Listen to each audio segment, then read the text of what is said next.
Senate Judiciary Chairman Lindsey Graham is fresh off of a briefing from National Security Advisor John Bolton, and he joins me now. Good to see you tonight, Senator. Thank you for being here this evening.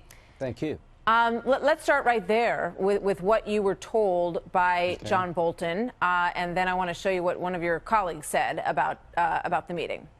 Yeah, I also was briefed Saturday, I think, by Pompeo. So this goes back to April decision by the president to designate the Revolutionary Guard as a terrorist organization. That's the muscle for the Ayatollah. On May 2nd, we told every country you can no longer buy oil from Iran and avoid sanctions. We took all the exemptions off the table. So we're really tightening the screws. What I think and what the intelligence community believes, this is a reaction to those two decisions. And the intelligence is very strong that Iran's behind attacking ships and pipelines. The threat stream against our personnel in Iraq was picked up also by the British. So we'll be briefed tomorrow in the Senate. And I'm convinced that the threat to American personnel in Iraq is real. So here's what Chris Murphy, senator from Connecticut, said. He said, I'm listening to Republicans twist the Iran intel to make it sound like Iran is taking unprovoked, offensive measures against the United States and our allies, like it came out of nowhere. I've read the intel, too. And let me be clear, that is not what the intel says Senator Murphy. Well, the Gang of Eight was briefed, and Senator Warner said everybody needs to hear what I hear. And I like Senator Murphy, but he's sort of missing the big picture here. What did you expect Iran to do when we told everybody in the world you can no longer buy their oil? All exemptions are off the table. When we designated the Revolutionary Guard a terrorist organization, which it is, I expect Iran to push back, and they have.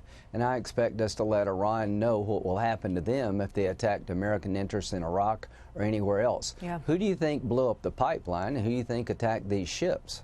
Bernie Sanders says Trump, the schoolyard bully, is threatening to take us into another war in the Middle East, just what we need. Pete Buttigieg also spoke out against it on Sunday night. So you've got a lot of Democratic candidates who are lining up here, and they're sending a pretty strong signal to Iran, saying, elect one of us, people of the United States, and we will be right back in that Iran deal.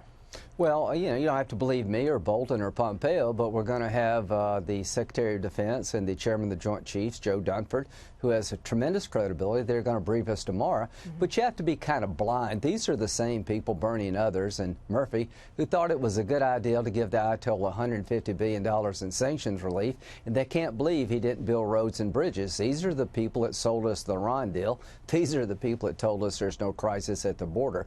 So I've been briefed, but the whole Senate's going to get briefed tomorrow, and these attacks against our allies, shipping and pipelines, are directed by Iran, in my view, and the threat streams against American personnel are real. They just shot a rocket into the green zone. So Trump's doing the right thing, President Trump is, by telling the Iranians, you go down this road at your own peril, and Bernie and these people got to explain to America exactly who they believe Iran to be. All right, just one more quick question before I let you go. The White House sending the signal to Don McGahn, the former White House counsel, that they do not believe that he should testify on the Hill tomorrow. There is a lot in the Mueller report that they would like to ask him about with regard to McGahn's conversations with the president. What do you think of that move? Well, I think anything going on in the House is a political circus, is political revenge.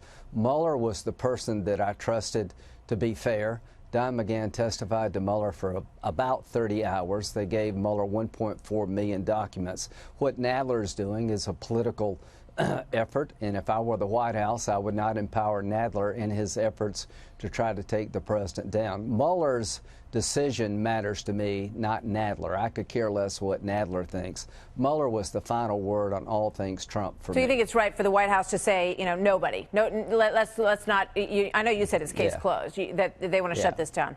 Right. Yes. Thank you very much, Senator Graham. Always good to see you, sir. Thank you. Thank you.